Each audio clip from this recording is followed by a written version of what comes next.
Assalamualaikum warahmatullahi wabarakatuh. Alhamdulillahi rabbil alamin. Assalatu wassalamu ala rasulillahil karim wa ala alihi wa sahbihi ajma'in. Amma ba'd. Fa ya ibadallah, usi nafsi wa iyyakum bi taqwallahi faqad fazal muttaqun. Fala tamutunna illa wa antum muslimun. Faqala ta'ala: Ya ayyuhalladzina amanu taqullaha haqqa tuqatih ولا تموتن إلا وأنتم مسلمون. وقال يا أيها الناس اتقوا ربكم الذي خلقكم من نفس واحدة وخلق منها زوجها وبث منهما رجالا كثيرا ونساء واتقوا الله الذي تساءلون به والأرحام إن الله كان عليكم رقيبا. Saudara-saudariku dan pemirsa Akhir TV, Madani TV dimanapun Anda berada, alhamdulillah kembali kita diberikan kesempatan oleh Allah Subhanahu wa taala untuk menjalani aktivitas kehidupan kita di hari ini.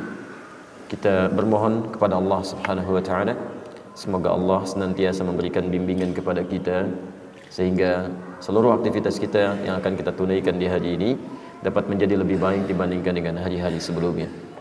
Dan itu tidak mungkin bisa kita lakukan dengan baik kecuali seperti pernah kita bahas dalam kesempatan malam tadi, kita rencanakan amalan-amalan yang akan kita kerjakan, kemudian kita ikhtiarkan dengan baik dan kita cek yang kemarin-kemarin untuk kita sempurnakan di hari ini. Bila teman-teman kemarin belum sempat menunaikan sholat berjamaah 5 waktu, maka rencanakan hari ini saya tunaikan berjamaah dengan 5 waktu. Anda kemarin belum sempat tunaikan di masjid, hari ini Anda petakkan zuhur Anda akan sholat di masjid mana, asar Anda akan jamaah di masjid mana, sampai dengan isyanya. Kemarin Anda belum baca Al-Quran, sekarang Anda rencanakan. Harus ada rencana. Kalau tidak ada rencana akan berantakan amalannya. Anda mau baca, baca. Tidak, ya tidak. Kalaupun baca paling 1 ayat, 5 ayat, 10 ayat sekenanya gitu ya. Tapi kalau Anda punya rencana hari ini, saya mesti baca 1 juz, saya mesti baca 2 juz, saya baca setengah juz, maka Anda akan petakan. Ya, 1 juz misalnya pertama, taruhlah misalnya 141 ayat ya. Dibagi kemudian ke dalam 5 waktu sholat misalnya ya, maka Anda temukan misalnya bilangan-bilangan tertentu yang dengan itu Anda bisa bagi ya, 140 Anda bagi kepada 5 bagian, berapa jadinya? Nah, ayo cepat.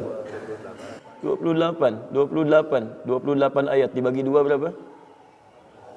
14. Masya Allah, sebelum sholat, setelah sholat. Sebelum sholat 14 ayat, setelah sholat 14 ayat, kan? Itu terasa lebih mudah. Maka sampai malam Anda dapatkan 1 juz. Ya, kalau Anda tidak bacakan sebelum sholat, bacakan setelah sholatnya. 14 ayat yang Anda belum bacakan sebelum sholat, setelahnya Anda bacakan. Bahkan Anda bisa bagi lagi dengan amalan-amalan sunnah. Tidak harus dibagi kepada 2 bagian. Ada yang bisa Anda bagi sebelum duha, setelah duha, sampai malamnya. Dan itu indah gitu ya. Ya, 14 ayat berapa menit yang Anda investasikan untuk membacakan itu? Ya, Masya Allah.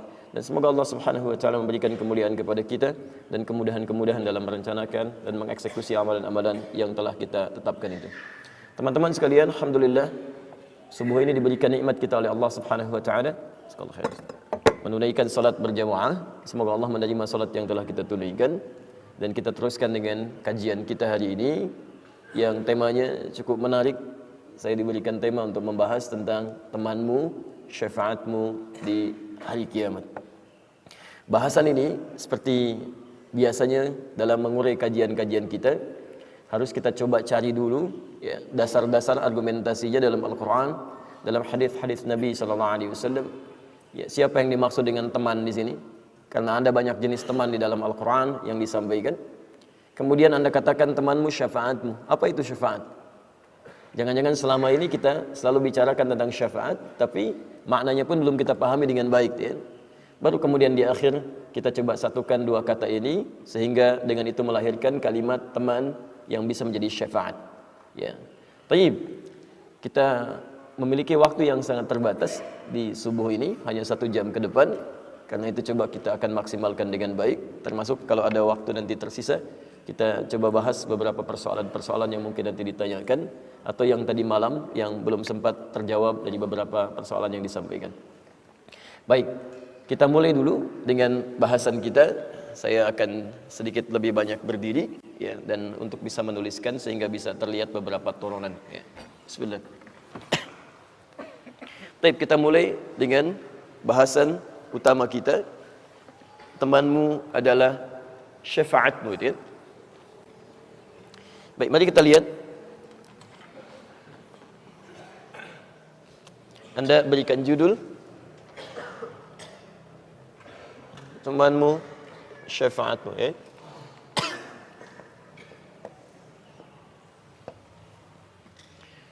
Kita turunkan dulu pertama tentang uraian teman dalam Al-Quran dan hadis-hadis Nabi SAW. Saya lebih senang demikian ya, kalau ada dalam Al-Quran, dalam hadis itu lebih mulia, lebih bagus ketimbang kita mencari pendapat-pendapat lain.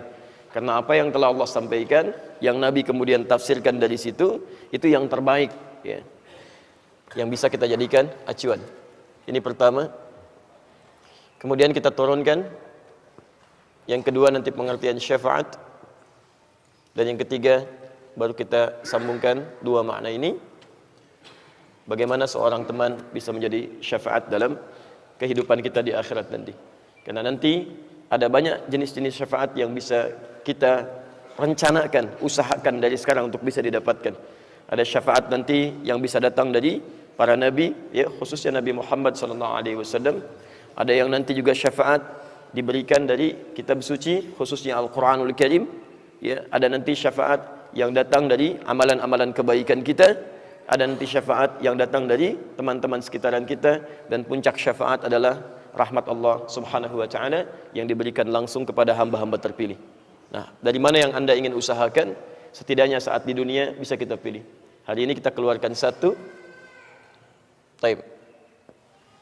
Pertama, teman. Dalam bahasa Arab setidaknya ada 4 sampai 5 jenis teman. Dan Anda harus peka kapan istilah ini digunakan. Karena orang Arab saat bicara, ya, orang-orang Arab fasih itu, ketika mereka memilih kata, diksinya akan sesuai dengan konteksnya.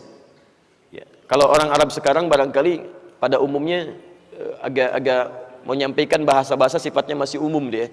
Tapi orang-orang Arab dulu itu sangat menjaga kosakata dia.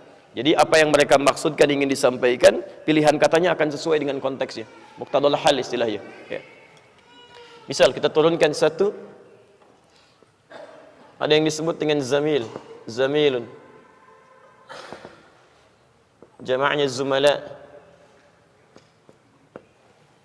Baik, insyaallah saya enggak hapus ini ya. Kedua, ada yang disebut dengan sadiqun, sadiq, jamaknya asdiqa.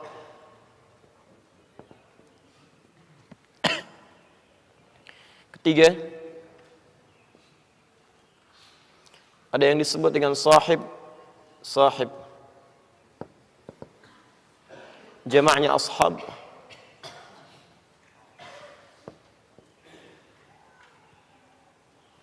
Kemudian yang keempat, ada dalam bentuk kata majazi, kiasan, karimun. Ya. Kalau antum belajar sastra, ilmu balaghah, nanti ada salah satu bait syair di masa jahiliyah, karimun mata amdahuhu amdahuhu, kan? Baik, ada karim. Jamaknya bisa karama. Kemudian yang terakhir bisa akhun atau ukhtun kalau perempuan. Jamaknya ikhwatun, ikhwah.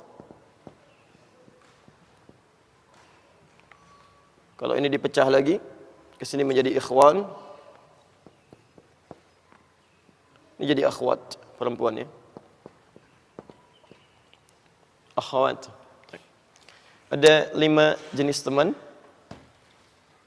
yang setidaknya seringkali dimunculkan atau disebutkan dalam kosakata bahasa Arab dan praktek komunikasi mereka. Ini kita turunkan dulu. Jadi nanti teman-teman kalau Anda ke Arab dipanggil dengan salah satu ini, kita bisa paham artinya. Jelas ya? Baik. Ya, kita mulai satu-satu. Bismillah. Zamil atau zumala. Jamaknya zumala. Zamilun. Ya. Jamaknya zumala. Kalau disebutkan zamil, zamil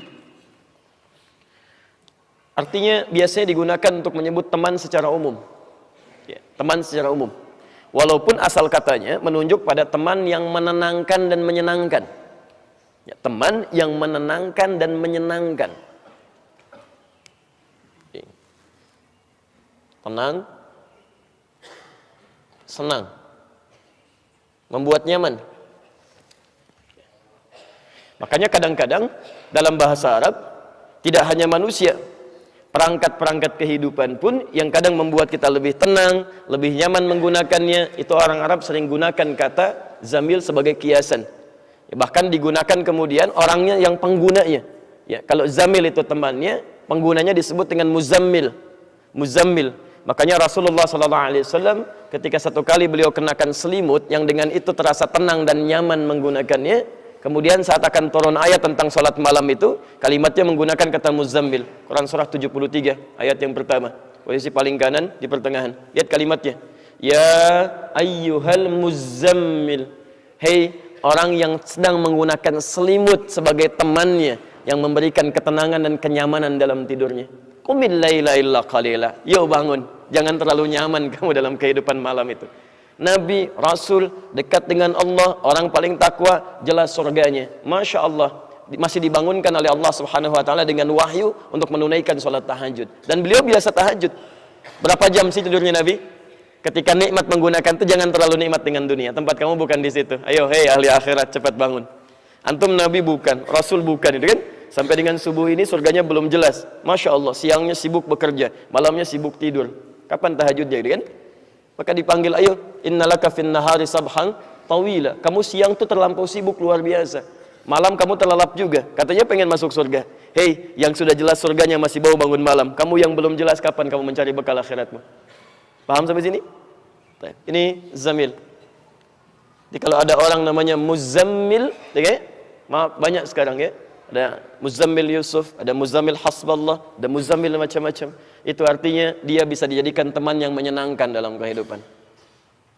Kalau ada namanya muzammil tidak menyenangkan, ingatkan, ya akhi, antum teman yang menyenangkan. Masya Allah.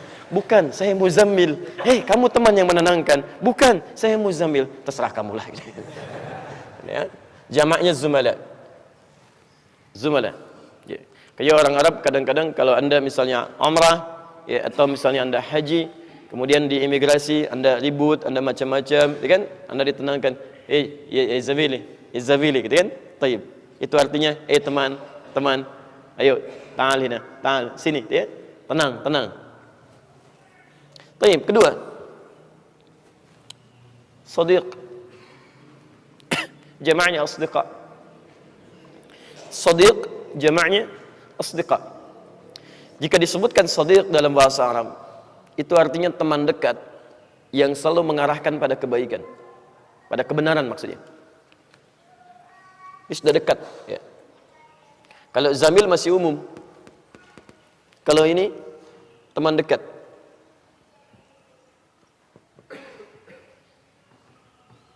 Perhatikan bagaimana jelinya orang Arab menunjukkan sesuatu, ya, melekatkan makna di dalamnya untuk membedakan dengan makna yang lainnya. Tidak sekedar dekat, tapi juga dia membawa pada kebaikan, sesuatu yang benar, sesuatu yang benar. Dari kata as-sidq asalnya, dari kata as-sidq. As-sidq. Kalau pemilik ini, as-sidq artinya sesuatu yang benar. Ya.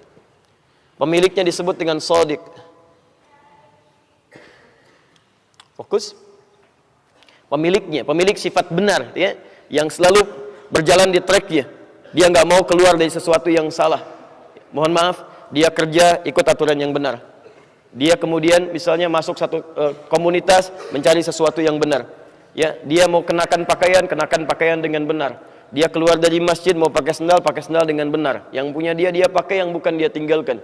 Tayyib. Ya, jika Anda misalnya menemukan orang yang seperti ini, orangnya disebut dengan shadiq. Kalau Anda berteman dengan orang itu, kemudian ada hubungan yang lekat dengan Anda, sampai selalu Anda diluruskan pada yang benar, itu namanya shadiq. Nih. Temannya disebut dengan shadiq. Shadiqun. Anda berjalan, kemudian bercanda misalnya, ngajak canda teman, ya. Candanya berlebihan yang tidak ada maknanya. Kata teman Anda, jangan berlebihan, ya, yang seperti nanti membawa pada hal yang tidak bagus. Shadiq. Anda diajak kepada tempat yang tidak baik, bisa yang Allah tidak suka, nggak usah ke sana lah. Ini nggak bagus, sini aja. Shadiq. Baik, ya? Tapi ini masih umum. Masih umum. Awas, hati-hati. Karena ukuran benar yang dimaksudkan dalam konteks ini adalah benar yang sesuai dengan aturan Allah Subhanahu wa taala. Jelas ya? Kadang ada orang membawa kepada sesuatu yang benar tapi keluar dari aturan Allah Subhanahu wa taala. Ya, secara umum aturan dunia benar. Ya, dibenarkan secara hukum misalnya, tapi aturan Allah menyalahi itu. Ya, enggak diperkenankan, tidak boleh. Misal, ada aturan hukum mengatakan, misal saja ya, misal. Yang paling gampang dalam bermuamalah, riba misalnya. Riba kan nggak boleh. Paling kecil misalnya tukar-tukar uang di jalan tuh. Kalau musim-musim hari raya, ya, musim-musim pasca Ramadan, kan ada yang nawar-nawarkan uang gitu. Yang recehan-recehan itu kan, tukar pak gitu kan. Secara umum kelihatan boleh. Ya, boleh Anda ambil secara umum gitu kan. Tapi secara hukum tidak. Jadi apa yang menurut Allah benar, itu yang diikuti. Walaupun manusia kadang-kadang tidak memahaminya. Apa yang dianggap manusia benar, belum tentu menurut Allah benar. Maka, maaf, kalau dua ini bersanding, tinggalkan pendapat manusia, ambil ketentuan Allah Subhanahu wa ta'ala. Maka itu ukuran yang dimaksudkan dengan kata as-sidqu. Pemiliknya disebut shadiq, temannya disebut dengan shadiq. Paham sampai sini? Jadi,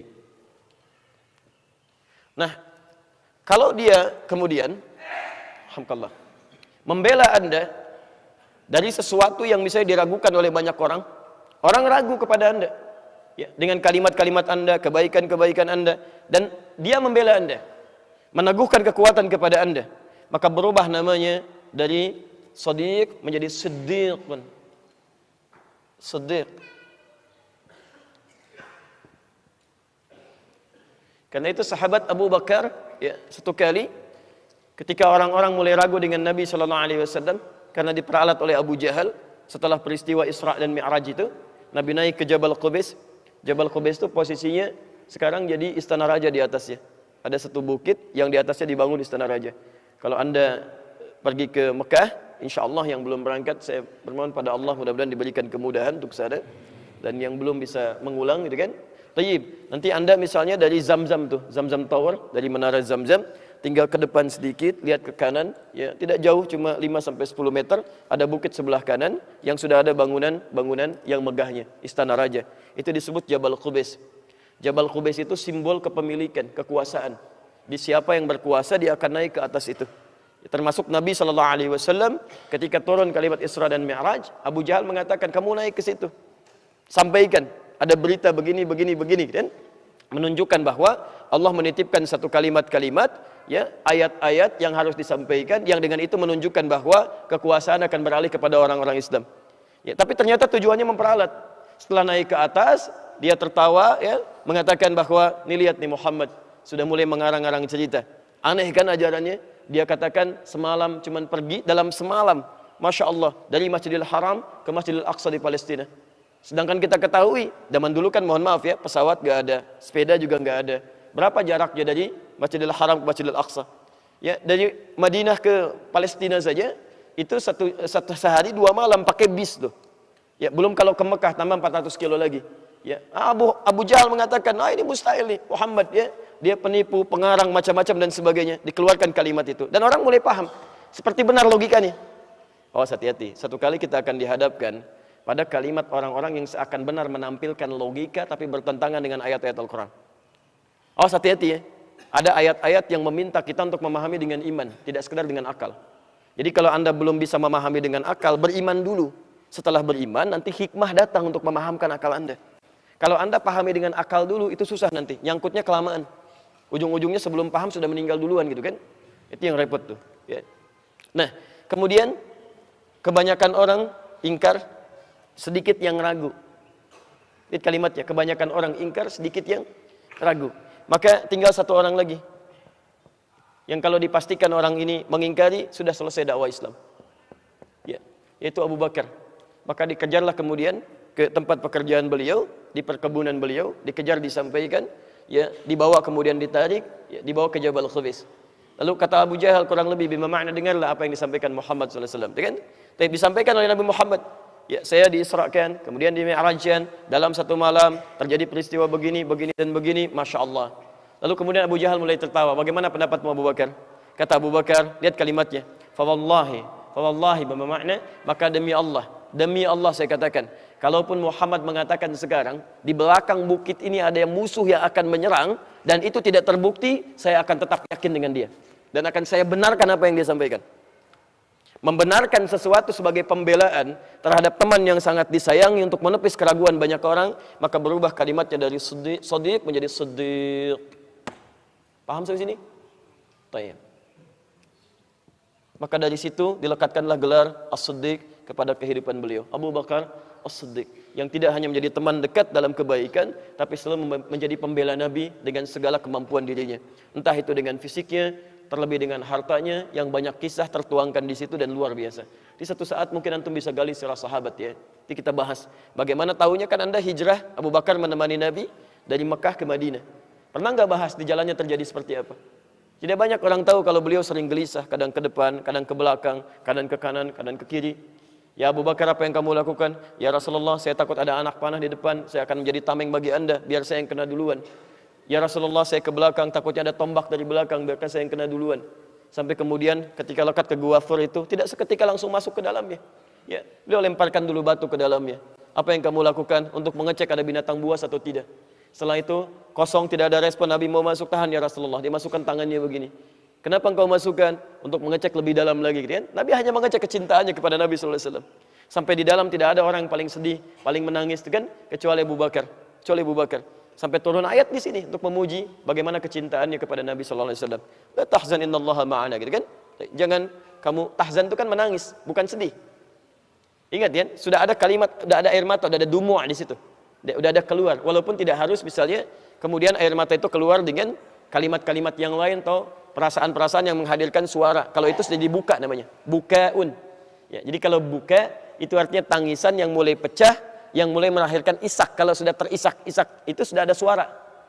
Tapi kalau hazan itu kesedihan yang dalam yang bisa meneteskan air mata. Jadi saking kalau nggak ada musuh tuh udah keluar tuh tangis itu kan. Cuman karena ada musuh dia jaga tuh. Ya saking dijaganya beliau tapi keluar air mata. Bagaimana kalau ini terjadi kan? Kenapa? Kalau sudah musuh melihat ke bawah, sudahlah selesai kita. Kan? Yang dikhawatirkan bukan dirinya, Rasulullah SAW. Ini as-siddiq. Itu lain waktu kita bahas lah ya. Kemudian selanjutnya sahib. Sahib.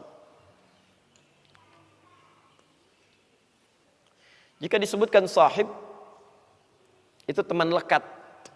Kemana-mana sering ikut. Kalau shadiq belum tentu dekat, belum tentu lekat dengan Anda. Lekat itu maksudnya kemana-mana ikutin, belum tentu gitu kan. Ada yang seperti itu, ada yang tidak. Yang penting ketika Anda ada dalam kesulitan, dia coba bantu untuk menunjukkan pada kebenaran. Tapi yang ini sering ikut kemana aja nih, sahib. Dari kata sahibayashab, ya, sesuatu yang selalu mengiringi. Taib. Jamannya disebut dengan ashab.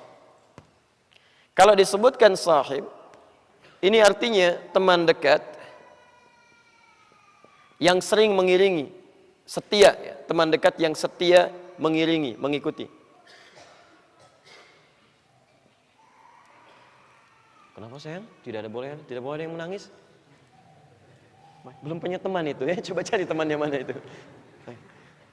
Lihat sini, teman dekat yang setia mengikuti. Tapi ini masih umum. Kadang bisa bermakna baik, kadang bisa netral atau bahkan buruk. Netral atau bahkan buruk. Ada yang sifatnya baik, kemana-mana diikutin, diberikan nasihat, tunjukkan pada yang baik-baik, gitu kan? Tapi tidak sedikit juga. Yuk ikut yuk, kemana? Ikut. Masya Allah traktiran ikut, makan-makan ikut, gitu kan? Jalan-jalan ikut, Masya Allah maksiat juga ikut, ya. Ini yang jadi masalah nih. Ada yang begitu, ada sahib ini. Kita ambil contoh di Quran aja misalnya kan? Quran surah ke-18 Al-Kahf. Ayat 32 sampai ayat ke-40. Dari posisi paling kanan, di pertengahan agak ke bawah sedikit, sampai yang paling kiri, ke atas sampai dengan ke tengah lagi. Kalau Anda buka ayat 34-nya, 32 ini kisahnya, sampai ayat ke-40. Ada dua orang, diberikan contoh oleh Allah Subhanahu Wa Ta'ala, ya? Dua orang laki-laki yang melakukan pertemanan sampai akrab luar biasa. Ya. Wadrib lahum mathalan rajulaini, ja'ala li ahadihima, dan jannataini. Dan kami tampilkan contoh kehidupan persahabatan tentang dua orang. Yang satu di antara keduanya kami berikan harta yang sangat banyak. Masya Allah, diberikan kebun-kebun yang luas, yang indah, yang rindang. Apa yang terjadi? Di ayat 34-nya. Kemudian dia berkata kepada temannya. Faqala li sahibihi, dia berkata kepada temannya, lihat, ana aktsaru minka mala ya wa azzu nafara. Lihat nih harta saya. Lumayan nih banyak daripada kamu. Kamu kapan kayaknya seperti ini? Jadi ada teman dekat, yang satu biasa-biasa saja, yang kedua kaya. Saya sudah mencapai ini nih. Kita temenan dari dulu, dari mulai SD, misal kalau bahasa kita gitu kan. Kemudian naik ke atas. Saya sudah mencapai level ini hartanya nih. Ya, posisi saya juga cukup tinggi. A'azzun nafara itu termasuk yang ditinggikan, punya kedudukan. Kamu masih begini aja, kapan naik levelnya? Jelas ya? Taib, dia katakan apa? Faqala li sahibihi, menggunakan kata sahib ini. Ya, jadi Al-Quran ingin melekatkan sebuah pesan bahwa ada dua teman dekat yang sangat lekat, dari dulu sudah dekat, yang satu sudah mencapai kemakmuran dunia, yang satu hidup bersahaja. Ya. Cuman sayang, dunia yang didapatkan ini ternyata menjadikan dia sedikit berpikir lebih jumawa. Kalau Anda teruskan ke ayat 35-nya, 36-nya, posisi paling kiri sebelah atas itu kan sampai turun. Ya, wa dakhala jannatahu wa zalimun li nafsi. Kemudian dia mulai pamerkan kebunnya sampai dia berbuat zalim pada dirinya, mulai sombong. Ya, nih punya saya nih, ini anggur ya, anggur. Padahal tiap hari juga mungkin lihat anggur ya. Taib, nih lihat nih yang paling enak nih yang begini dan sebagainya.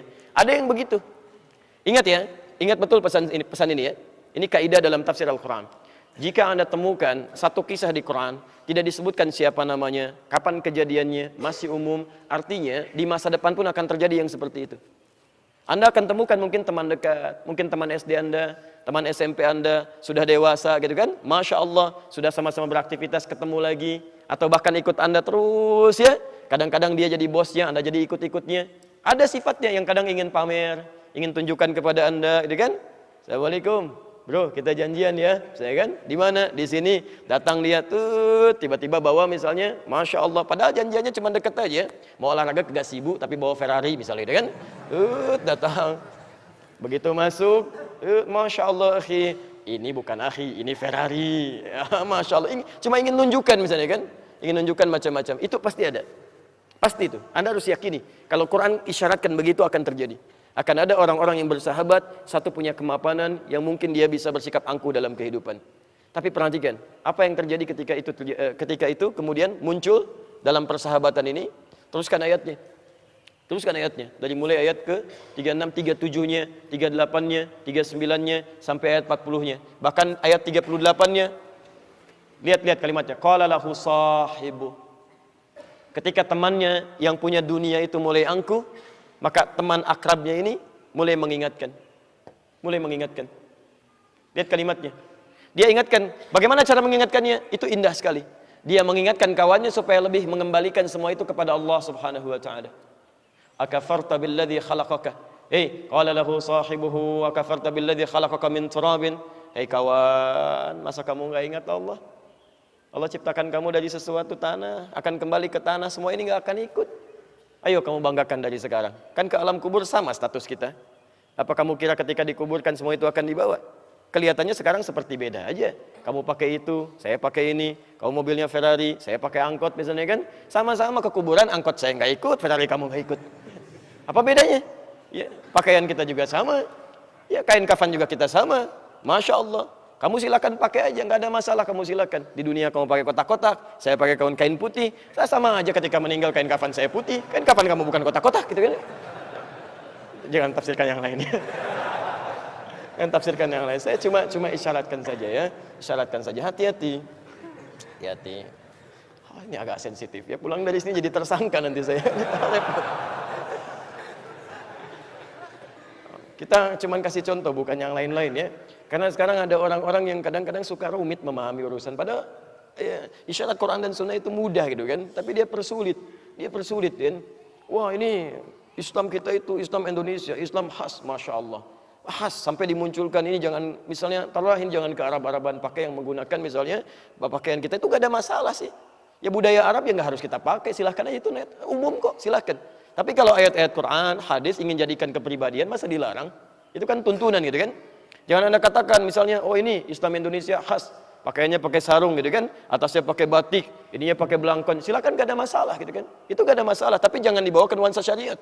Nanti besok-besok Anda katakan, wah Islamnya Arab makannya kurma, masya Allah, sunnahnya kurma, silakan aja, nggak ada masalah. Islam Indonesia jengkol, misalnya kan, silakan aja. Jangan dibatasi begitu. Nanti besok Islam Arab pakai kain kafan putih, Islam Indonesia pakai batik, gitu kan agak aneh juga. Taib. Jelas di sini ya? Jadi jangan berlebihan lah di situ, jangan berlebihan. Dan kita doakan jangan mencela.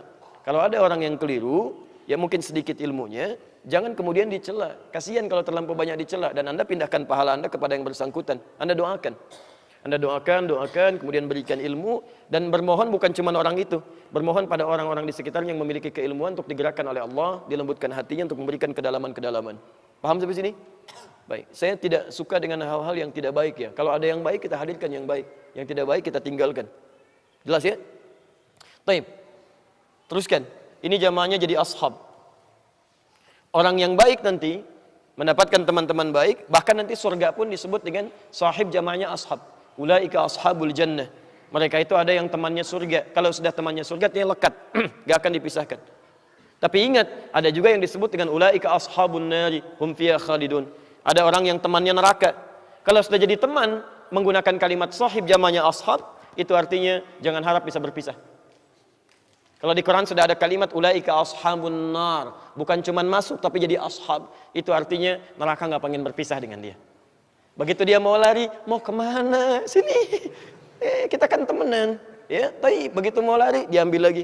Kan ada yang begitu, ada yang berusaha lari. Bahkan nanti ada yang nerakanya spesial, orang yang terlalu sibuk dengan urusan dunia, lupa ibadah, gitu kan? Suka celah orang, kadang-kadang istrinya juga sibuk gosip, itu spesial nerakanya. Hutamah itu, hutamah. Wailul likulli humazatin lumazah alladzi jama'a malahu wa'addada. Celaka bagi para pengumpat. Tayyib. Siapa yang dimaksudkan di situ? Lihat kalimatnya, pengumpat, pencela, disebutkan sifatnya. Alladzi, satu. Kalau alladzi itu pasti menunjuk pada laki-laki. Ya, umumnya laki-laki. Alladzi jama'a malahu wa'addada. Yang prianya sibuk mengumpulkan harta. Terus kumpulin lagi. Ya. Yahsabu anna malahu akhlada, kan? Dia mengira bahwa harta yang dia kumpulkan bisa mengekalkan dia. Awas, hati-hati. Tapi yang paling menarik ketika menyebutkan humazah lumazah, disebutkan sifatnya menggunakan tak marbutah. Tak. Jadi suaminya sibuk mencari harta diperbanyak, yang tak marbutah umumnya menunjukkan perempuan. Hati-hati. Hati-hati ya. Dan sifatnya humazah lumazah. Itu bukan umpatan biasa. Kadang-kadang kalimat humazah lumazah itu umpatan-umpatan yang tidak disadari. Kayak ngobrolin orang, kan? Bicarakan keburukan orang, kekurangan orang, gosip. Jadi suaminya sibuk mengumpulkan harta, istrinya sibuk kumpul-kumpul. Kalau ada yang menggunakan tak di ujungnya, itu menunjuk pada perempuan umumnya. Ya, sifat pada perempuan yang melekat dominan. Muslim laki-laki tambah tak di ujungnya, jadi muslimah perempuan. Mukmin laki-laki, perempuannya mukminah. Muhsin laki-laki, perempuannya muhsinah. Soim laki-laki, perempuannya tuh, ketemu ya. Jadi humazah lumazah. Baik, lihat kalimatnya. Kalla la yumbazanna fil khatama. La yumbazanna fil khatama. Hati-hati. Sekali-kali jangan kerjakan itu. Kalau kalla itu jangan diartikan sekali-kali tidak ya. Sekali-kali tidak itu kurang tegas kalimatnya. Sekali-kali jangan kerjakan itu. Jangan lakukan. Baik, hati-hati. Kalau ada orang sibuk dengan dunianya, Anda sibuk kerja lagi, berangkat gelap, pulang gelap, ibadah tertunda. Burung aja yang nggak dihisab, berangkat itu pagi, pulangnya sore.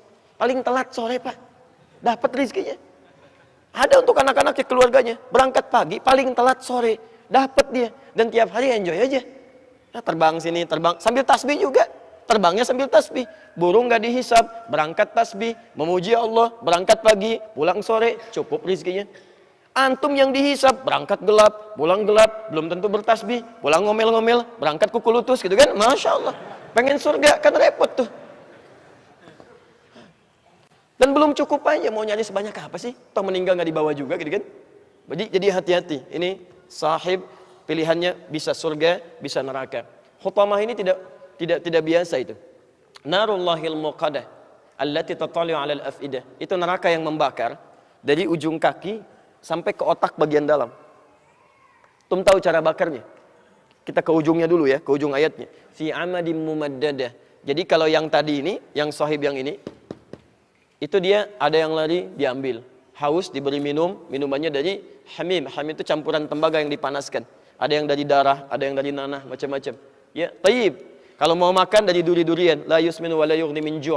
Enggak menghilangkan lapar, tidak juga menambah kemudian kekenyangan. Itu masih bisa bergerak tuh. Ini enggak. Fi amadin mumaddadah, yang ini diikat begini, di tiang. Dan cara dibakarnya dilas dari ujung kaki, terus. Tapi kalau belum matang sampai ke dalam, misal jempol dulu belum matang sampai ke dalam, nggak akan naik ke atas tuh. Jadi begitu sudah matang, dalamnya hancur, naik ke atas, ini sembuh lagi terus sampai ke otak. Ke otak ya. Tattali'u 'alal afidah. Ya, kalau bahasa kitanya begini, ini isi otak kamu apa sih saat di dunia? Yang dipikirin dunia lagi, kumpulin sampai lupa dengan akhirat. Salat gak dikerjakan, orang lain ngejar salat sunnah malam-malam, sampai dengan malamnya kamu yang fardu aja diabaikan demi mengejar dunia. Apa isi otak kamu? Yuk kita angetin tuh ke dalam terus. Bakar sampai habis. Ini. Tapi Anda mesti hati-hati. Karena penghuni neraka ini sudah diintai saat di dunia kalau dia nggak mau bertobat. Innaha 'alaihim musadah. Diintai, dilihat nih. Kamu teman saya nih, siap-siap ya. Kalau nggak taubat tuh, begitu sampai ke sana sudah nggak akan dibiarkan. Hei teman, sini, saking dekatnya dengan saya jangan pergi, saya ikat ya. Baik. Ini poinnya. Karim.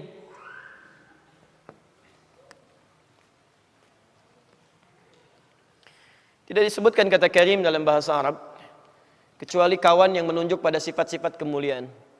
Punya sifat mulia dia. Di segala yang berasal dari kata karuma, akram, ini menunjukkan ada kemuliaan-kemuliaan. Bukan cuma baik ya. Tapi mengandung sifat-sifat mulia. Makanya di dalam bahasa Arab, kadang-kadang waktu-waktu yang menunjukkan kemuliaan-kemuliaan, lebih daripada yang lain-lain, itu sering kemudian disandingkan dengan kata karim. Kami saat tinggal di Arab, saya ketemu kawan, sudah masuk mau dekat Ramadan. Ya, maka kita katakan Ramadan karim, Wallahu akram. Ramadan karim, Ramadan banyak kemuliaannya ya. Allahu akram, Allah lebih mulia yang memberikan kemuliaan-kemuliaan itu. Jadi kalau Anda temukan di teman-teman Anda misalnya, ada kemuliaan-kemuliaan melekat di dalamnya, maka Anda dekati orang-orang seperti ini. Ya. Allah saja memuliakan dia. Masa kita tidak bisa mendekati dia? Allah memuliakan, malaikat memuliakan. Maka kalau Allah sudah muliakan yang bersangkutan, maka Masya Allah, ya, segala keberkahan akan melekat pada dirinya. Cari orang-orang seperti ini. Ini yang terbaik. Tapi kalau Allah saja tidak muliakan, jangan jadikan teman. Hati-hati, jangan jadikan teman dalam apapun kehidupan Anda. Ya, Allah aja nggak muliakan dia, masa Anda memuliakan dia? Aneh, gitu kan? Baik, Anda pilih lagi misalnya gitu kan, untuk jadi teman Anda. Apa saja kehidupannya? Ya, bisa dalam aspek yang lebih luas atau aspek kecil atau sekedar teman-teman biasa. Jadi kalau Allah saja tidak menghendaki dia, bagaimana Anda bisa menjadikannya teman dalam kehidupan? Kecuali Anda mendoakan dia untuk dirubah dan sebagainya dan yang terakhir dia sendiri yang bisa memilih nantinya. Taib. Teruskan dulu. Ukht. Jamaknya disebut dengan ikhwah. Laki-lakinya ikhwan, perempuannya akhwat.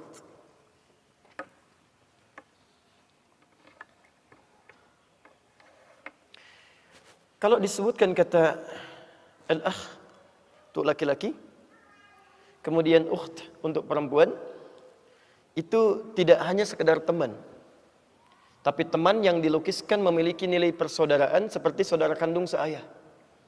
Karena dari kata akh itu asal dari kata al-ukhwah. Ukhwah itu artinya persaudaraan yang berasal dari ayah yang sama asalnya. Ya, taib. Kita ayahnya sama atau beda? Halo? Siapa? Masya Allah ya. Ayah antum dengan ayah saya sama tidak? Taib, kita ayahnya sama tidak? Beda. Kalau ayah moyang kita sama tidak? Itu baru kita bersepakat di situ kan? Baik, ayah kita sama tidak? Tidak. Ayah moyang kita sama. Siapa ayah moyang kita? Adam, tahu dari mana? Taib ya, sudah ada itu sudah kita jelaskan dulu ya. Supaya nggak terlampau lama. Taib, ayah moyang kita Nabi Adam alaihissalam. Turun ke bawah, makanya kita disebut Bani Adam. Disebutkan 7 kali dalam Al-Quran. Ya Bani Adam, Ya Bani Adam, Ya Bani Adam. Al-Quran surah 7 ayat 31 itu. Ya Bani Adam, khudhu zinatakum inda kulli masjid. Ya Bani Adam, la yaftinnakumus syaitan. Ya Bani Adam, anak cucunya Adam. Karena itulah kemudian, ketika orang-orang mulai banyak keturunan Adam saling berselisih, ada yang saling melukai,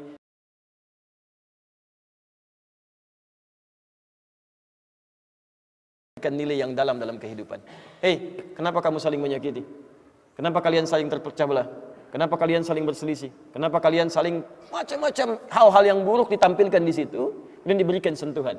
Kalian ini bukan cuma sekedar teman, tapi saudara satu ayah moyang yang sama. Taib, diturunkanlah kemudian kalimat untuk laki-laki, ukht untuk perempuan.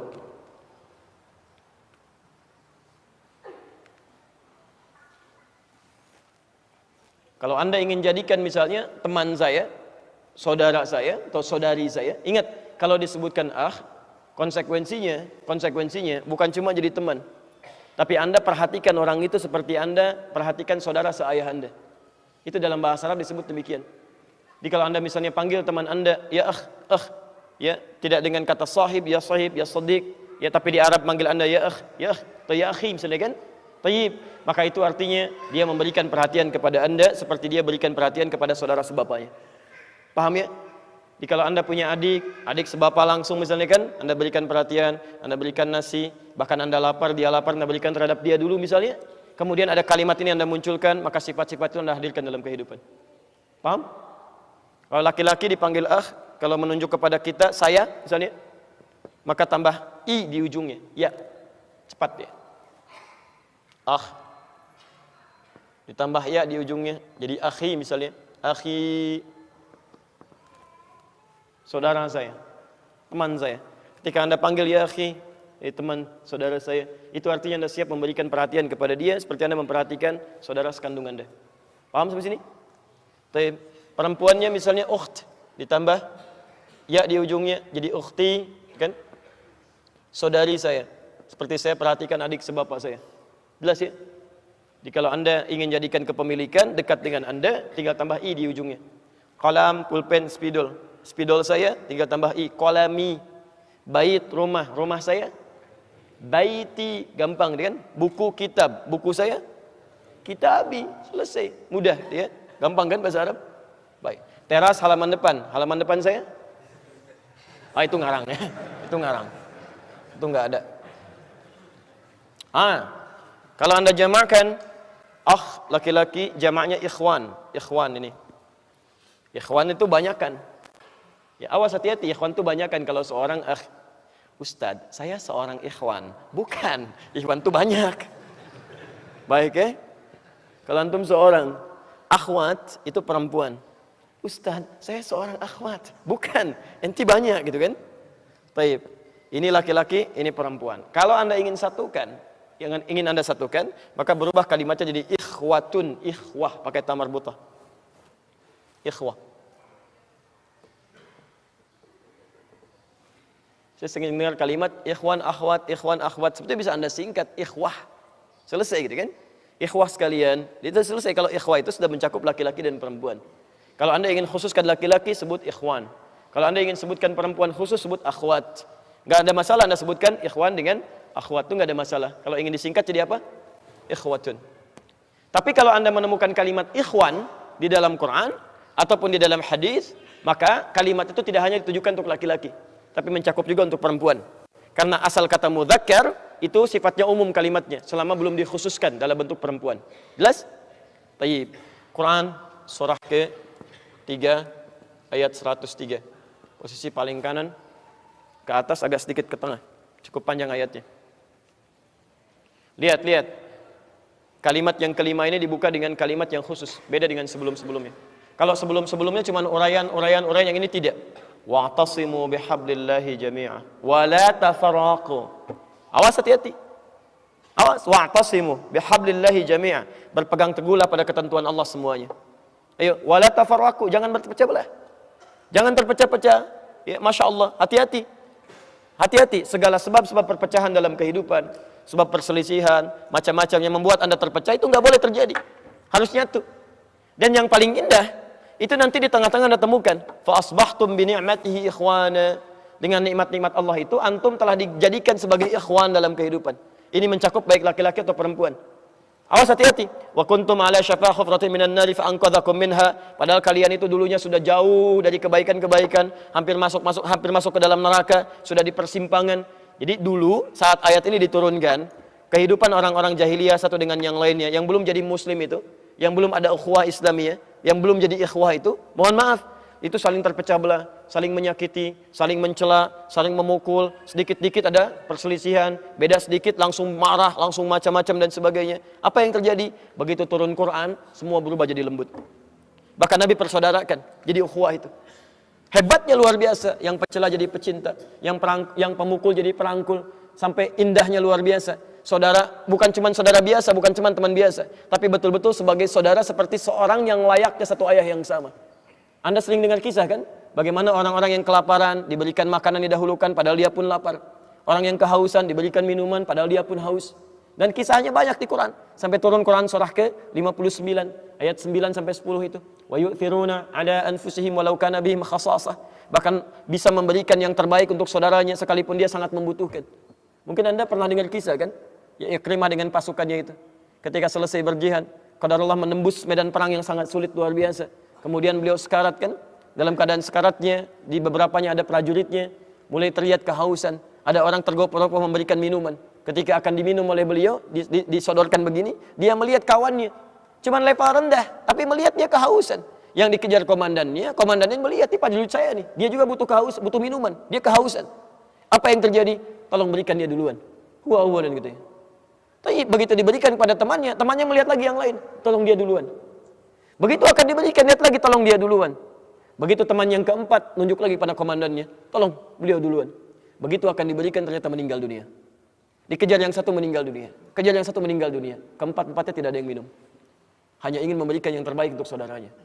Anda bisa bayangkan sahabat mulia dekat dengan Allah, berjuang dengan Nabi, wafatnya syahadah, bahkan dalam syahidnya masih mementingkan kepentingan orang lain untuk dirinya daripada dirinya. Ada orang sahabat bukan, tabi'in bukan, kerabat Nabi juga bukan. Masya Allah, hidupnya jauh dari Nabi SAW, gitu kan? Wafatnya belum tentu syahid. La haula wala quwata illa billah. Semua dipentingkan untuk dirinya sendiri. Ya, sahabat Nabi Qurannya sama, hadisnya sama, nabinya sama sampai dengan sekarang. Dulu orang pencela jadi pecinta, pemukul jadi perangkul, yang keras jadi lembut. Kenapa orang sekarang Qurannya sama, hadisnya sama, nabinya sama? Ya tiba-tiba bisa jadi kasar, jadi pencela, kemudian jadi pemukul dan sebagainya. Ada yang salah di situ. Ya, dan dia gunakan kalimat di sini ikhwan dan akhwat, ikhwan, akhwat, akhi, ukhti, tapi menyalahi kaidah Qurannya. Karena Qurannya mengatakan ketika Anda menyebut ikhwan, akhwat, ikhwah, itu wa'tasimu bihablillah wala tafarraqu. Ya, selesai kalimatnya jami'an semuanya. Jangan satu-satu itu. Jadi nggak boleh kemudian terjadi ada orang-orang Islam, seharusnya nggak boleh saling berselisih, kan? Saling mencela, saling macam-macam. Padahal pegangan Qurannya sama, hadisnya sama. Ada yang salah pasti di situ. Pasti ada yang keliru. Karena kalimat persaudaraan Islam itu dibuka dengan kalimat ikhwah. Dan kalimat ikhwah itu fa asbahtum bi ni'mati ikhwana. Ya, kata Al-Qur'an, dengan nikmat Allah, kami sudah jadikan kalian itu satu saudara, teman yang menjadi saudara dalam kehidupan. Dan itu dibuka dengan kalimat, lihat kalimatnya, wa'tasimu bihablillah. Tapi itu syarat ya. Di sepanjang Anda berpegang dengan ketentuan Allah, maka persaudaraan ini akan bisa dibangun. Tapi kalau tidak berpegang dengan ketentuan Allah Subhanahu wa taala, maka sulit akan menemukan yang seperti ini. Ya, maka belajar dengan benar bagaimana Allah menurunkan kitab sucinya, seperti apa maknanya, pelajari oleh Anda. Kalau sudah pelajari dengan baik, tahu surganya, tahu nerakanya, tahu manfaatnya ibadah, tahu tentang pahala, tahu tentang harta tidak akan abadi, itu mudah kita memberi pada orang lain. Itu maksudnya. Jelas di sini? Baik. Terakhir, ada yang tidak saya sebutkan di sini, ini peran antagonis. Jadi kalau Anda ikut hukum Allah, maka sifat persaudaraannya temannya ukhuwah, laki-lakinya akh, perempuannya ukht, jamaknya ikhwan, ini akhwat, keduanya ikhwah. Bersatu dalam hukum Allah. Ya, bersaudara dalam hukum Allah. Jadi bukan dalam hukum biasa. Ya kalau bersaudara hukum biasa, jangankan orang Islam, non Muslim juga bisa. Tapi orang-orang yang disebut ikhwah ini, walaupun dia dekat, sering membantu, baik, tapi tidak mengabaikan hukum-hukum Allah Subhanahu wa taala. Jelas di sini? Jadi ketika temannya datang, dia mau jamu, bukan karena dia mau datang, tapi karena Allah perintahkan. Ketika dia mau memberi, bukan karena dia butuh, tapi karena Allah perintahkan. Paham sampai sini? Ini yang dimaksud dengan ikhwan, dengan nikmat Allah Subhanahu wa taala. Maka kalau sudah seperti ini, hidupnya nikmat. Ada yang kedua, hati-hati. Dekat juga hubungannya, tapi kedekatannya tidak dibangun dengan hukum Allah, tapi dibangun dengan syahwat yang mengikuti was-was ataupun bisikan-bisikan setan. Maka oleh Al-Quran diistilahkan pertemanan ini dengan nama qarinun, jamaknya qurana. Awas, hati-hati. Qarinun. Jamaknya qurana.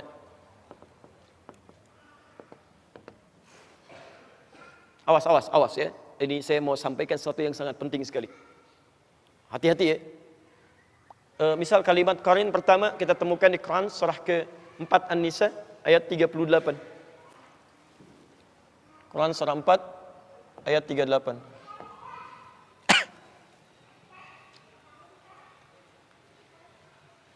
Sudah? Wa may yattakhidhish syaitanu lahu qarinan fasa'a qarina. Ya. Quran surah 4 An-Nisa ayat 38. Posisi paling kanan sebelah atas. Kemudian ada juga di Az-Zukhruf Quran surah 43. Az-Zukhruf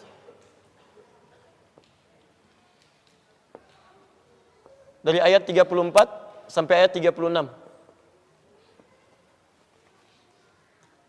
Qur'an itu ada di Quran surah Fussilat. Fussilat ayat 25. Ini jamaknya Quran surah Fussilat ayat 25.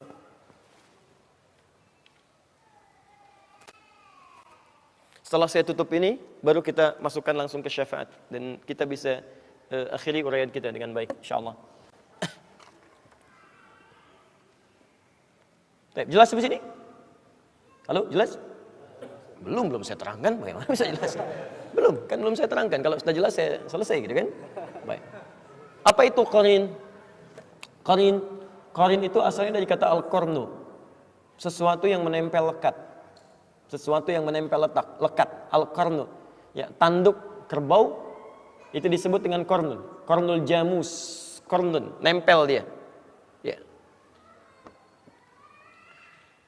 Kalau ada teman yang selalu lekat, memberikan pengaruh gitu kan, sampai nempel betul, nggak mau terpisahkan, tapi itu kemudian berubah katanya dari qarnun menjadi qarinun.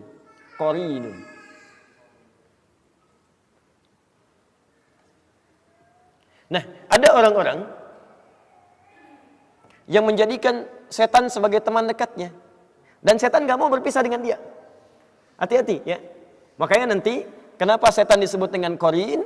Karena setan itu selalu pengen lekat dengan manusia seperti tanduk nempel pada kerbau. Ya, didekatin terus dan selalu membisikkan yang buruk-buruk. Ya, yang buruk-buruk, memberikan was-was macam-macam, ya dan sebagainya. Dan menariknya ada orang-orang yang secara dia tidak sadar nih. Dia tidak sadar, dia menjadikan pengaruh-pengaruh setan sebagai bimbingan untuk melakukan aktivitas. Baik, kalau pada yang nampak jelas haramnya, barangkali itu mudah dihindari. Ya, setan katakan, misal ya, sedang azan berlangsung, Allahu Akbar, Anda diajak untuk berlaku maksiat, bisa kan? Lakukan ini, Anda bisa mudah tolak itu. Tapi yang tidak mudah untuk dilakukan adalah, awas, ketika dia mulai menggoda masuk pada wilayah agama. Apa diantaranya? Misal, saya berikan beberapa gambaran. Quran surah ke-18 ayat 103 sampai 104. Posisi paling kiri di pertengahan. Awas, disebut dengan dhalla sa'yuhum fil hayatid dunya wa hum yahsabuna annahum yuhsinuna sun'a. Ada orang-orang yang tersesat dalam amalannya saat hidup di dunia dan dia mengira dia sedang melakukan kebaikan. Jadi ada orang yang digoda oleh setan, godaannya ini mohon maaf ya, bukan pada aspek dunia, tapi masuk pada aspek urusan-urusan agama. Tuntunan syariat. Misal, ya, Anda didorong untuk umrah berkali-kali, haji berkali-kali misalnya kan, padahal di sekitaran Anda ada orang-orang yang sangat membutuhkan, ya, ada orang fakir yang kehilangan mata pencahariannya, ada orang yang putus sekolah, ada macam-macam, bahkan Allah tempatkan Anda di lingkungan yang memang butuh perhatian. Tapi Masya Allah, Anda jadikan itu sebagai kenikmatan. Berangkat lagi, kasih cerita lagi. Sementara di sekitaran Anda sangat mengharapkan dan berdoa kepada Allah. Ya Allah, mudah-mudahan si fulan perhatikan saya. Hati-hati. Bila terjadi seperti demikian, orang-orang yang gemar melakukan ibadah dengan kesenangan dan lupa dengan sekitaran sebagai prioritas, itu bagian dari godaan setan. Hati-hati. Jangan-jangan antum sibuk umrah, sibuk haji hanya untuk kesenangan aja. Berangkat lagi ya. Itu setan sudah masuk. termasuk menanamkan perselisihan, perpecahan dan sebagainya. Ya, bahkan Nabi sampai mengingatkan, jangan sampai ada orang belajar, siapapun orang yang belajar, man ta'allama ilman, siapa yang mempelajari satu ilmu, ya, la yuridu bihi, dia tidak meniatkan untuk pencariannya ini, ya, li ghairi wajhillah, selain kepada ridha Allah Subhanahu wa taala. Ya. Apa di antaranya? Ada yang belajar untuk mendebat orang lain, ada yang belajar untuk menjadikan dirinya hebat, ada yang belajar untuk dikenal, ada yang belajar untuk dinilai sebagai seorang alim. Kata Nabi, la yashtamu raihatal jannah. Dia tidak akan pernah mencium bau surga. Tidak akan pernah mencium bau surga. Hati-hati. Tidak sedikit orang-orang belajar hanya sekedar menampakkan, nih saya yang paling hebat dibanding dengan yang lainnya. Termasuk para ustadz juga, Anda harus sering doakan. Apa Anda kira mudah jadi ustadz? Tidak. Tidak. Riaknya mungkin ada di situ. Ingin banyak dikenal dengan jamaahnya, tidak ingin terpisah dengan jamaahnya, tidak ingin kehilangan jamaahnya, tidak ingin kehilangan popularitas. Itu tidak mudah. Tidak mudah. Makanya Nabi ketika akan berdakwah, yang turun pertama itu ayat dakwah, fikih dakwah dulu. Silakan lihat begitu turun surah Al-Mudaththir itu. Lihat di asbabul wurudnya, asbabul wurud hadisnya, asbabun nuzul ayatnya. Ada di hadis Al-Bukhari, nomor hadis yang keempat, posisi paling kanan sampai dengan kiri ke sebelah atas dari Jabir bin Abdullah. Ketika turun Quran surah Al-Mudaththir itu. Ya ayyuhal mudaththir, hei yang sedang berselimut, ya, Masya Allah, qum fa'anzir, sekarang mulai berikan peringatan. Apa kaidahnya? Wa rabbaka fakabbir, niatkan tulus untuk mengesahkan Allah, bukan yang lain. Ini artinya apa? Tidak sedikit orang-orang pendakwah yang ketika dia berdakwah niatnya bukan karena Allah, mungkin karena yang lain. Wa thiyabaka fatahhir, perbaiki penampilan. Wa rujza fahzur, hindarkan kata-kata yang buruk, yang kotor. Ya, betapa banyak orang-orang berdakwah menggunakan kalimat-kalimat kotor. Ada yang jorok, ada yang mengarang ceritanya untuk membuat orang lain tertawa. Tidak sedikit yang menjauhkan dari Allah. Semua agama itu sama, menuju pada Tuhan yang sama. Masya Allah, Nabi berjuang lebih daripada 20 tahun berjuang untuk menegakkan kalimat tauhid, untuk membedakan ini Allah, ini bukan, ini yang layak untuk disembah, ini dijauhi. Tiba-tiba datang orang membawa gelar tertentu, ya, menyebut dirinya ustadz, macam-macam, mengatakan semua agama sama. Bahkan ada yang masuk ke tempat ibadah orang lain mencela saudaranya semuslim, mengatakan ini keindahan Islam. Anda siapa sebetulnya? Ini kan aneh. Ini keindahan Islam tapi mencela saudaranya di tempat ibadah orang lain. Kurang sehat barangkali orang itu. Ya. Terlampau lelah mungkin. Ya. Jadi ada yang salah teman-teman. Ada yang keliru gitu kan. Makanya coba cek. Ya, coba cek. Kalau Anda belajar pada sesuatu yang membuat Anda jauh dari agama, termasuk nanti lihat ayat itu akan turun deh. Akan turun ya. Termasuk ada orang yang dikaburkan dalam urusan agama, dia merasa benar padahal banyak salahnya. Ya, banyak salahnya. Saya berikan gambaran sederhana ya. Ketika Anda belajar Islam, tapi tidak membuat Anda tenang pada kepribadian Anda, itu ada yang salah di situ. Pasti ada yang salah. Anda belajar Islam, tapi semakin jauh dari Allah, nggak tenang, atau sibuk mikirin orang lain misalnya, itu pasti ada yang keliru. Ya surga sendiri aja belum jelas, udah mikirin orang lain. Ada yang fatal di situ. Nah, itu yang disebut dengan qarin. Nah, sekarang kita kembalikan, saya akhiri di sini. Siapa teman yang bisa memberikan syafaat? Dari semua teman ini, yang 5 ini, selain itu yang 1, siapa teman yang bisa memberikan syafaat? Halo? Saya ulang, siapa teman yang bisa memberikan syafaat? Wallahu alam nggak ada di sini, cuma 5 ini. Baik. Nah, mari kita lihat ya. Di antara teman yang bisa memberikan syafaat, coba kita hapus dulu sebentar ya. Baik. Boleh saya hapus yang ini? Alhamdulillah. Saya berakhir di sini, kita ambil hadis sekarang ya.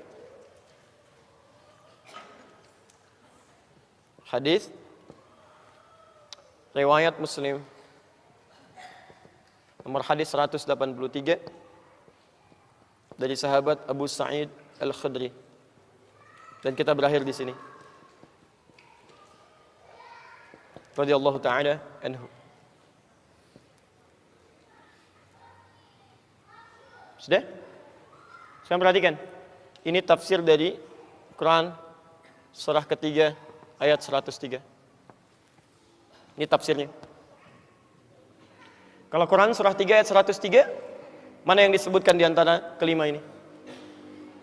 Apakah zamil, sadiq, sahib, karim, atau ikhwan? Ikhwan. Quran surah 3 ayat 103, posisi paling kanan dari sebelah atas sampai dengan ke tengah. Fa asbahtum bi ni'matihi ikhwana, bukan ashab, bukan karama, bukan asdiqa, tapi ikhwan. Ini poinnya. Yuk, sekarang kita lihat tafsirnya. Itulah sebabnya nanti banyak dipopulerkan panggilan ikhwan, akhwat, ikhwah, akhi, ukhti. Sebetulnya sasarannya ini. Ini poinnya. Ya. Bismillah. Qala Rasulullah sallallahu alaihi wasallam, bersabda Rasulullah sallallahu alaihi wasallam fi marwahu Abu Sa'id Al-Khudri, pada hadis yang diriwayatkan oleh sahabat Abu Sa'id Al-Khudri radhiyallahu taala anhu, qala, beliau menyampaikan, qala Rasulullah sallallahu alaihi wasallam bersabda, lihat kalimatnya, bima makna. Lihat, saya langsung ke ujung hadisnya saja karena ini cukup panjang sekali.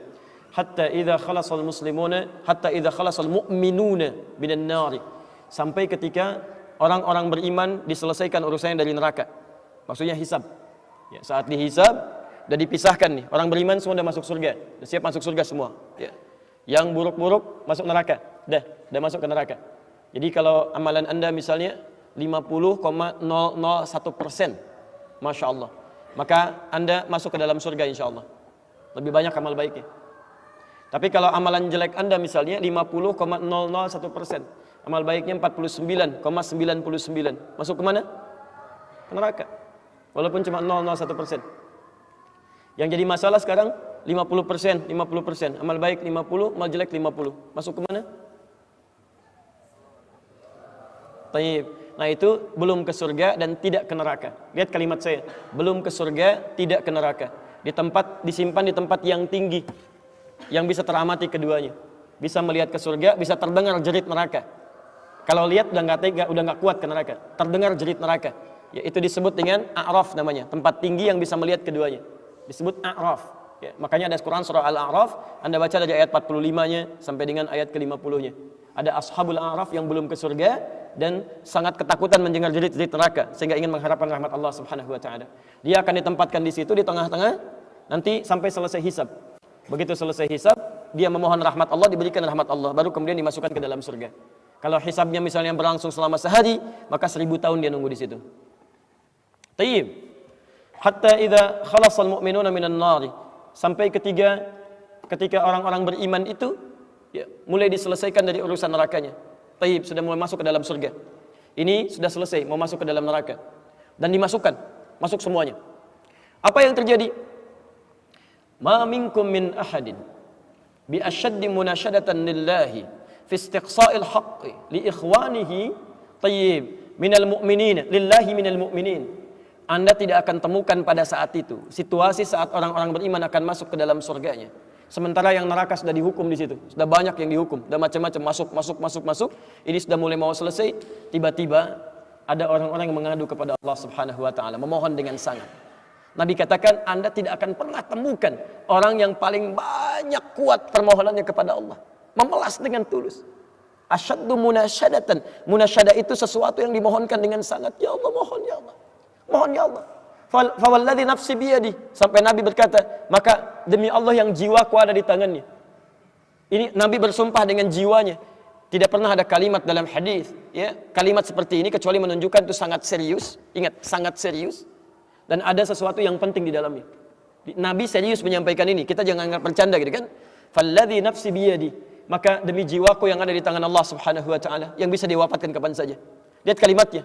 Fayaqulu, maka mereka berkata, fayaqulu, maka mereka berkata, ya Rabbuna, wahai Rabb kamu, wahai Rabb kami yang tengah merawat kami di dunia, memberikan kecukupan, memaafkan kami, mengampuni kami dan memberikan nikmat surga sekarang. Wa ya Rabbuna, wahai Rabb kami, hum ashabuna. Mereka ada di antara teman-teman kami. Dalam kalimat yang lebih kuat, kalimat yang menggunakan ikhwan, kata ikhwan, hum ikhwanuna. Hum ikhwanuna. Mereka saudara-saudara kami ya Allah. Hum yasumuna ma'ana. Ada orang-orang yang berpuasa bersama kami saat di dunia. Yusalluna ma'ana, kanu yusalluna ma'ana. Mereka salat bersama kami saat di dunia. Jadi tiba-tiba ada sekelompok ikhwan yang datang kepada Allah, yang kehilangan saudaranya. Kok nggak ada di surga gitu kan? Ketika dia mau berangkat. Padahal dua punya cita-cita yang sama dan sebagainya, tapi karena bekalnya tidak cukup, sebagian ada yang masuk ke dalam neraka. Tiba-tiba mengatakan kepada Allah dengan permohonan yang sangat, ya Allah, saya kehilangan saudara saya. Ya Allah, saya kehilangan saudara saya. Ya Allah, dulu kami puasa sama-sama. Ya Allah, dulu kami sholat sama-sama. Ya Allah, dulu kami ibadah sama-sama. Ya Rabb, kami tidak temukan dia di sini. Ya Allah, mohon terus, mohon. Sampai ketika puncak pada permohonannya, tiba-tiba Allah berfirman, akhriju man araftum. Hei para malaikat, keluarkan orang yang dikenali oleh orang-orang ini, yang disebutkan tadi. Keluarkan mereka dari neraka. Tiba-tiba dikeluarkan. Bertemulah orang-orang ini dengan temannya. Sampai Allah kemudian dengan rahmatnya katakan lagi, akhriju man kana fi qalbihi mithqala dzarratin minal iman. Keluarkan sampai yang ada titik terkecil iman dalam hatinya, keluarkan dari neraka. Bahkan hadis ini ada di Al-Bukhari nanti, ya ada di Al-Bukhari nomor hadis ke-14, posisi paling kiri sebelah bawah, ya, tayyib. Sampai mereka kemudian dikeluarkan dalam keadaan gosong, sudah mulai terbakar habis dan dimasukkan ke dalam surga kemudian. Setelah selesai hisabnya di dalam nerakanya, dikeluarkan dari situ. Jadi ada orang-orang yang dengan syafaat temannya bisa keluar dari neraka, masuk ke dalam surga, ada yang sama sekali tidak membantu itu. Ya, dosa-dosa yang begitu besar tidak bisa keluar dan kekal dia di dalam neraka. Walaupun dia merasa beriman kepada Allah, tapi digugurkan keimanannya dengan ibadah-ibadah yang melanggar ketentuan Allah, seperti syirik dan sebagainya. Tapi poinnya adalah tiba-tiba ada segolongan teman yang memohon kepada Allah Subhanahu wa taala, ya Allah, kami puasa sama-sama, kami ibadah sama-sama, kami sholat sama-sama ya Allah, cuman saya nggak temukan dia di sini. Itu indah. Nah, permohonan sesuatu untuk melengkapkan pada yang kurang disebut dengan syafa' namanya. Pelengkap yang kurang disebut dengan syafa'. Makanya di tarawih itu ada salat syafa'. Antum salat 11 rakaat, 2 rakaat penyempurnanya yang ke-10 disebut dengan syafa', 1 rakaat akhirnya disebut dengan witir. Ya, ada teman yang merasakan ada yang kurang nih ya Allah, begitu saya masuk. Teman saya nggak ikut, saya ingin dilengkapi dengan itu ya Allah. Tayyib, permohonan untuk menggenapkan sesuatu yang kurang dengan sifat yang sangat memohon luar biasa, maka kalimatnya dirubah dari syafa' menjadi ditambah tak di ujungnya dengan alif di tengahnya. Jadi syafa'at. Ini. Syafa'at.